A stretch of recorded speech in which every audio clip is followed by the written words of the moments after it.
Thanks for tuning in to Healthy Planet One, where we discuss healthy living from experts in each of their fields. This is your host, Patricia Starr. And your co-host, Kimberly Knox. Today's guest on Healthy Planet One is Laurie Pawli, and we will be talking about exterior movement creates interior shifts. Now, I'm really excited to have you on with us, Laurie, because I know your background and your work that you've been doing for a long time is in Feng Shui, which I know thrives on creating peaceful spaces for homes and businesses, which Lord knows we need that right now today, right? Absolutely. So welcome. And I understand that we're going to learn a lot about Feng Shui and how it blends design, color, as well as intuition. So I'm very interested in hearing from you. And I know that you've also been a student of Grandmaster Professor Lin Young and received your Feng Shui certification from the Feng Shui School in San Diego. And that's been 19 years that you've been working with Feng Shui? It has, absolutely. It's surprising that it's been that long ago, but when you really start thinking about these things, it was right after 9/11, and I flew from Florida all the way to San Diego. So it was kind of a challenging time to do that, but in my heart I knew I had to learn more about Feng Shui, and so it was 19 years ago. It's crazy. Did you fly from Sarasota to California? We were living in Venice at that time, and yes, wow. I did, and it was a very interesting time to do that. But it all worked out perfectly, and here I am today with fabulous results from the people that I've worked with throughout that time, and life improvement for so many people using the methods of Feng Shui.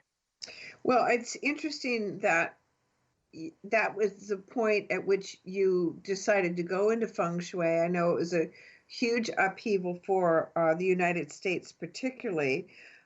So I'd like to hear about, more about, many people have heard of Feng Shui, but they're not exactly certain how it's used. And I think that's an interesting tie-in. So can you tell us more about how Feng Shui works and what happens when it's added in your environment? I'd love to do that. It's my passion. It's my joy to use Feng Shui. And the interesting thing I found is that people have heard of Feng Shui, but it's kind of exactly what we're talking about. They don't really know how to use it or how to implement it. So what it really is all about is the vibration. It's creating that vibrational level in your house that creates the harmony for your life improvement. Feng Shui is really all about creating the success that we deserve in our life.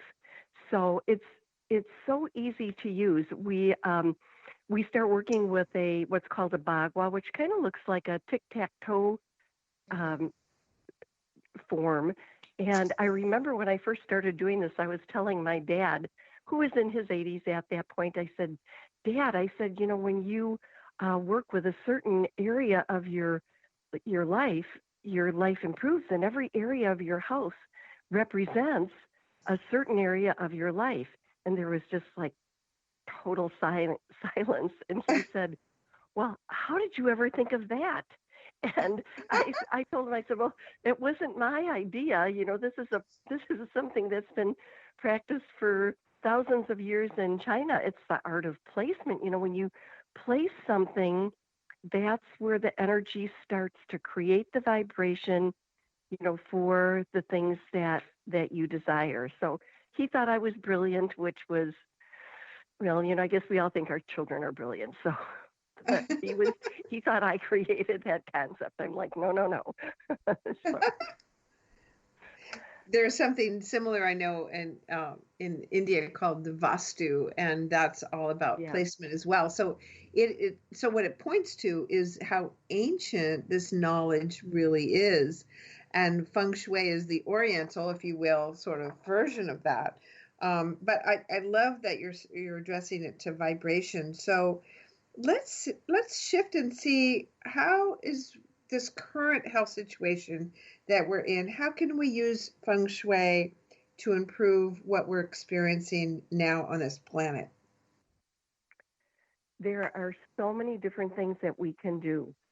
One of the things that I think is so important is to calm our minds and calm the panic. I've heard so many different stories of, people hoarding different things. And it's like we don't really, at this point especially, we don't need to worry about that. We need to concentrate on keeping the calm and keeping the level of anxiety down. So one of the easiest ways that you can do that, just for your physical being, is to work with the breath. And there is a breath work that we use in feng shui that is focused on creating calm and reducing anxiety. So I'll just tell you really quickly how to do that.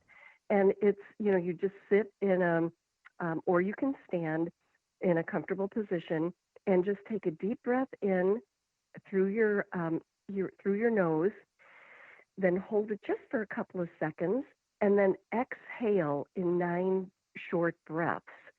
So the last breath would be expelling everything from your abdomen, from your lungs. So what that does is it releases all of the toxins that may be in your body and releases any stress, releases any anxiety. So I can just demonstrate that really quickly if you think that that would be helpful. Sure, go ahead. Okay, so we're taking an in breath, holding it, and then going.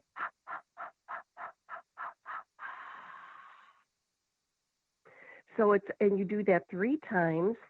So you're inhaling and exhaling 3 times, and you're doing that 3 times a day. So it could be once in the morning, in the afternoon, and once at night. So it's a total of 9 breaths that you're taking, which is the most yang or energizing number in feng shui and many other energy modalities. So that's one of the really easy things that you can do with breathing. The working with the home, the health area is in the center of the house.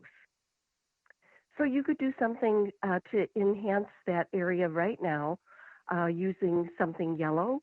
It could be placing some flowers, yellow flowers. It could be placing some bananas, something just as easy as that. You can go to the center of your home. If it's, we're close to the center, placing it on a coffee table, if it's a pass-through or a hallway, or something square, or even a rock. This energy represents the earth energy. So what you're doing is creating that grounding energy for your health. So those are a couple of ideas. You can also take a crystal, and I use a large crystal, a 70 millimeter, but you don't have to have anything that's that large. The crystal, and these are round crystals that have the facets on them, refract all of the energy to all of the areas of your house. So the center area of your house is such an important area. So if you were to place the crystal in the center with your intention, we're always using our intention when we use feng shui, and encompassing that thought of the health, that reverberates that vibrational energy throughout the whole house. So that's an easy thing that you can do if you have a crystal. If I you love. don't have a crystal, yeah. If you don't, there's another one that if I can just quickly tell you about this one, and it's using Post-it notes, because the objects, the color in the center is yellow, and the shape that activates the energy is square. So that's the shape and the color of a Post-it note. So what you would do is go to the center, and you can do this behind a picture so nobody sees it, but take 5 Post-it notes. On each of those Post-it notes, write an intention about my immune system is at its highest level ever. And then on another one, you could put down, my breathing is perfect. So you're writing 5 different intentions on these 5 Post-it notes. You put it on the wall or in a drawer in the center, close to the center of your house, to say a prayer of gratitude and know that that energy is going to support your health. So those are a couple of things that you can do for the center and Those for are your health great. during this time. Yeah, those are really great. Great pieces of information that all have to do with intention and breathing. And I just love it because, you mentioned about there seems to be, and I saw this the other day where a single person had her cart full of food, like full. And I was like, what are you doing? Mm-hmm. She goes, well, if everything shuts down, I have food. And I'm like, okay, but you're bringing out the breath and setting your intention are really the factors I think that make a difference, because this concept of hoarding does what? It pulls the energy in, it congests it, it holds it to a very tight place. And you're really indicating about opening and breathing. And I love the idea of Post-it notes where you can really focus your intention in a much more positive way. Yeah, one of the other things that is just popping into my mind is that, the kids are going to be off of school if they're Mm-hmm. not already. So Mm-hmm. there's the challenge then too is what do we do, with our children if they're before they get to the online classroom. One of the things that would be just such a fun thing and incorporate the uh, children into this whole situation that is going on is to have a gathering in the center of your home and everybody start clapping. And, the kids will love that. Plus, it's kind of like a mini space clearing in your house. You can also have them draw pictures of, the sunshine or anything that relates to a good form of health. It could be a flower that they are thinking of, but there's ways that we can get the entire family involved too, or just even playing games in the center of the space. Have a bingo game or Old Maid or something like that. That really can incorporate the whole family into energizing the whole house. Well, this is great because it points to one of the very specific things that you've brought up is that when you move something in your space, you move that space inside of your being. And that's what I'm feeling and hearing from you at this time. Yes, we had a situation when we were doing some remodeling, and we actually took down a portion of the wall, and it was such a great experience for me as a Feng Shui consultant to actually be able to feel when that wall, a portion of that wall was removed, and it happened to be in the center of our house.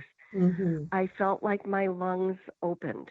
I could breathe, Mm-hmm. and the chi or the energy was able to flow easily from room to room. So it really is when you move something externally, you feel that internal shift. It's kind of like instinctively. Sometimes we'll place a picture someplace, or we'll put an art object, or a fountain, or a statue, or something, and we'll think to ourselves, that feels so perfect there.